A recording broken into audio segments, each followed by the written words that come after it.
But Disney Plus is what they started off with, and of course started with a bang. The Mandalorian. You can catch, shameless plug, a full shot-by-shot breakdown of the Mandalorian teaser on this week's episode of the Star Wars Report podcast. And we really kind of dig into it. But it's the spaghetti western of Star Wars. Aaron, I know like Star Wars isn't the thing of this show, but do you think I do have this one question. This is more or less, or let me just ask you, do you think this is the heavyweight, the flagship show, the central push as far as what is going to get the most people to sign up for this, for Disney Plus? I don't actually, because I think the Marvel stuff is a bigger heavyweight right now with the success of the MCU movies. I think they're outpacing Star Wars right now, and I think that the draw of the Marvel shows is going to be bigger than the draw of the Star Wars stuff. Which, by the way, I'm quoting this now. I haven't talked about this anywhere else. Won't get into the whole discussion, but I will say this. The fact that Marvel is outpacing Star Wars, I think, is good for Star Wars in the long run. I'm willing for Star Wars to be a backseat franchise again. It's okay with me. Yeah, and it's fine. I mean, there's room for it all. And I love the MCU movies, and I love Star Wars. I want them both to exist, and I want them both to be successful. For Disney Plus, I do think that The Mandalorian does seem to be the thing that they've been focusing a lot on. And now with the announcement of a Kenobi series as well, I think, when you get Ewan McGregor to come back and play Obi-Wan Kenobi, I mean, that's big. He's got to be the biggest name they have attached. Are you saying, wait, what? No. They wouldn't announce Obi-Wan Kenobi. Oh, this is me gloating, guys. Hey, remember last week? Wait, what are you gloating about? Just gonna put a little reminder here. I wish I had the clip. I don't have the clip from last week's episode. Where I'm like, he's gonna walk. Listen, this is Riley last week. He's gonna walk on stage. They're gonna announce the Obi-Wan series, and it's gonna be everybody's gonna go nuts. And you're like, Riley, you were the reasonable one. You're like, they just were locking in the deal. Read the article. It's not confirmed. It's too soon. Ladies and gentlemen. I was trying to just temper your excitement because I didn't want you to be disappointed. I mean, I was not saying it wasn't going to happen. I'm happy it did. I'm just going to park in this moment right now. Take a listen there, ladies and gentlemen. Can you ask me in front of all of these people, all of these witnesses, can you please ask me, am I going to play Obi-Wan Kenobi again? Ewan? Yes? Are you going to play Obi-Wan Kenobi again? Yes. Woo! I win. That would have been. It would have been really mean for them at that point to be like, he's doing a cameo in a 3-minute short. Yeah, it is funny that he actually did walk on stage. Which, to your point, you were the safer bet. It wasn't confirmed, and it's fair to say that I think it's a big deal that they're able to lock everything in time. I'm glad that they were for when it comes to the Disney Plus. I think you were the safer bet. Oh, really? The news had been broken. Well, it was all over the internet. I think we all expected this announcement. I was just saying, let's be careful not to put all our eggs in that basket because there's always the chance that it's not real. But I do think that was a pretty clear thing that was coming. Yeah, no one was shocked when it happened on the no one was shocked. But you did. Okay, you did make me. Had kind of broken like a few days before. Yeah, that's true. You did make me read the article that didn't confirm it, though. That's why. All right, moving on. We'll fight off after the show. No.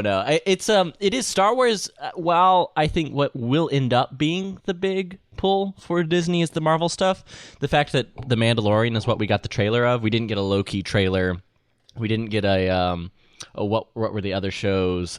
What the other? There's so much stuff. We got they announced 3 new shows, but the ones we already knew. Yep. Falcon. Thank you. Yeah, but looking at the Marvel, they also announced 3 other live-action series in development. Jeez, there's so much stuff.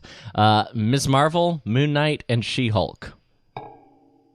Woohoo! So anyway, No, I mean, I know some people are really excited about Miss Marvel. I don't follow the comics as much, but I know that character is super popular in the comics. Oh, really? Yeah, I haven't followed any I don't of the know stuff. anything about Moon Knight and She-Hulk. I mean, I know what that character is, but they all have their fans. So there's some group of people that are super excited about these shows, but Yeah. they're really it is interesting to see Marvel. You know, they've kind of gone through the A list and the B list of characters, and it's like, okay, now they're really digging. But hey, they can. It seems like they can make any character popular with these movies. So yeah, I mean, if it's well done, it's going to be well done. So I'm open to any of them, especially if I hear good things. I'm probably not going to be. It's not going to be like, oh, I have to watch Moon Knight. But you know, they definitely have the intellectual property, and that's what they're going to do. But listen, enough dilly dallying around, enough talking about all of the second-rate, second-tier properties coming to Disney Plus. Let's talk about the real flagship, and that's High School Musical, the musical. I thought you were going to say Lizzie McGuire. No. If you ask my girlfriend Savannah, that's the flagship. That's what's most interesting. She loved that trailer, and the whole sort of like self-aware, like in universe. It's almost what's the like breaking the fourth wall of. It's a story about the high school where they filmed High School Musical. I don't know if you saw the trailer, Aaron, but it kind of. I skipped this one. Oh, okay. It's weird, right? That's the premise. The story is about a teacher going to the high school, the real quote unquote high school that they filmed High School Musical at, so that they could do a musical about High School Musical. And it's the drama that unfolds of the various high school students who want the roles of the former High School Musical. What? Aaron, you don't sound. Right, don't sound okay. Hey, there's a crowd for everything. I mean, Disney Plus is going to have a ton of content, and there's going to be a lot of it I don't watch, and this sounds like one of the things I'm not going to watch. Okay, fair. For me, your High School Musical is my Jeff Goldblum's The World. This is hard to say. The World According to Jeff Goldblum. That's really hard to say. Let's consider. Not going to watch? I didn't really. Well, you know what? Maybe I am. You know why? Ask me why, Aaron. No. Why, Riley? Thank you. So Jeff Goldblum, and I'm going to I'm doing a lot of this today. Sorry about the sort of live Googling and stuff, but my buddy Brian Brushwood tweeted out this video of Jeff Goldblum on the red on the red carpet, or on the press row at D23, and this journalist asks him about the Marvel split, and he responds in Jeff Goldblum fashion. I'll just let the audio speak for itself. Why do you think Spider-Man is such an important part of the MCU? Because there may be a little divorce happening. No, this is the first I've heard of it. Save Spider-Man? I'm crestfallen. Save, what's happening? I didn't know any of this. So Sony and Marvel are having a hard time coming to terms on the agreement to co-produce Spider-Man. So it's looking like Spider-Man may go back to Sony and not be part of the MCU anymore. I'm not a business person. You're speaking, whatever you say is Greek to me. But all the mountains of produttore and I don't know. It'll all work out, I'm sure.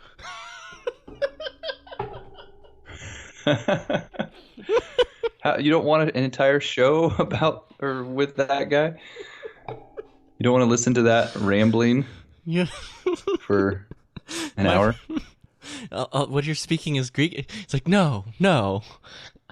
He's perfectly well aware of what's happening. I just love the character he's playing, feigning the outrage and depression that spawned the internet. I disagree with you there. No?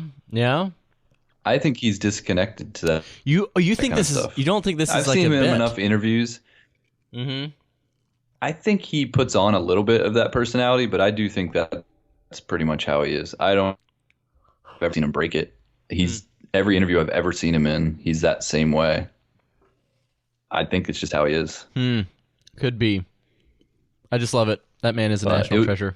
It would be interesting to watch the show. I'm interested enough to watch like one episode of his show just to kind of see what it's all about. But it's definitely not like one of the things that I'm super excited about coming out on Disney Plus. Yeah, no, it's not up there. Same thing like Noelle.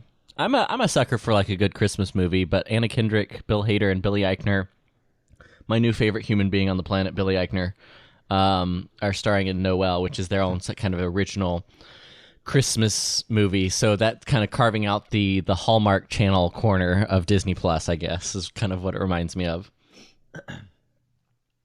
True, it does have a Hallmark movie kind of feel to it, but big name actors. Yeah. And I like all three of them, so I probably will check that one out. Around Christmas time. Yeah, for sure. That's not it though. There's more. I'm sure there's still stuff we've missed, but we hit the Ewan McGregor. One last bit that I thought was interesting, and I'm not a Muppets person, so I don't really have a lot to say about it, but they are getting into a corner of entertainment that has not been a part of these streaming platforms, really, which is an unscripted show for the Muppets called Muppets Now, and it's going to be a part of the platform in 2020, which is kind of interesting that a lot of the cast and stuff that they have performing is just a completely unscripted comedy show based on the Muppets, which I'm kind of fascinated to see how that goes. Yeah, the Muppets, they're so iconic and part of our culture, and everybody knows the Muppets. But they've tried so many times to do some sort of a show with them, and it always fails. Why is that? It never lasts. The original series, the original back in like the 80s, it was like the thing. I just think it's of its time, and I think that the characters are iconic. Everyone knows Kermit the Frog. Everybody loves Kermit the Frog. Everybody loves all those characters, and I love to see them, represented, where they were represented in the Disney parks and things like that. But as far as like what their show in kind of that type of humor and trying to make that work for like a modern audience, it's tough. It's a tough sell, and yeah, they have tried it. Like I'm curious. I don't have like the list of every Muppet show that they've ever tried, but it seems like the last few times that they've attempted it, they even did something similar to this, where it was like a live show that they did, or like a variety show that they did that was supposed to be Muppets related, and they just never. They last like a season and then they go away. Yeah, no, that's true. Well, and maybe this will be a pocket to do something a little different. And it does look like they're short form, which might lend better in the YouTube era, right? So that might actually help them out a little bit. And we talked about, I guess, Lady and the Tramp, or did we? We did not talk about it. Well, take a listen. Let me guess. You're like the center of your people's universe, right? Indeed. Well, I've got no leashes or fences. With me, every day could be an adventure.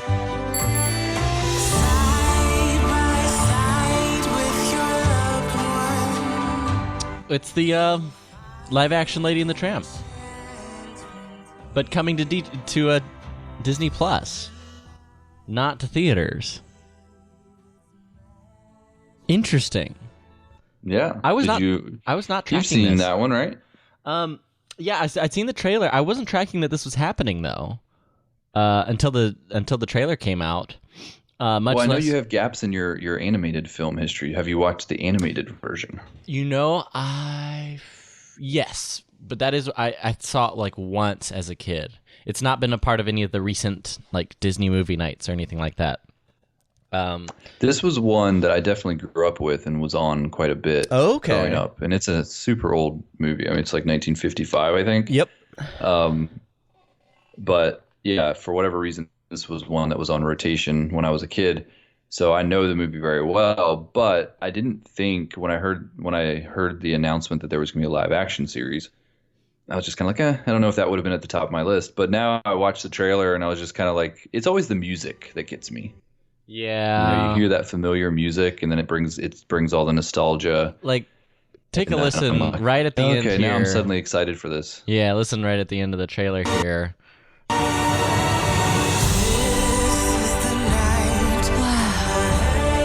this is something else.